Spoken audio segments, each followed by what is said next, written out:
কেন? জলপরীকে স্পর্শ করলে ও আপনার স্মৃতি নষ্ট করে দেবে। আপনার আর কিচ্ছু মনে থাকবে না। কি আবল তাবল কথা বলছো পাগলের মতো? ঠিকই বলছি। মানুষের হাত থেকে বাঁচতে জলপরীরা এই কৌশল অবলম্বন করে। বহু নাবিক জলপরীদের স্পর্শ করে পাগল হয়ে গেছে।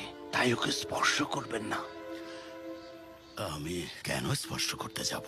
শুধু শুধু আমার হাত নোংরা করতে চাই না। আমার তলোয়ার আছে। এই, শুনে ফেললো নাকি?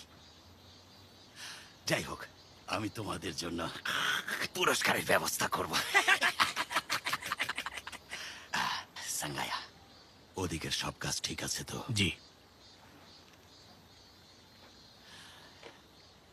নতুন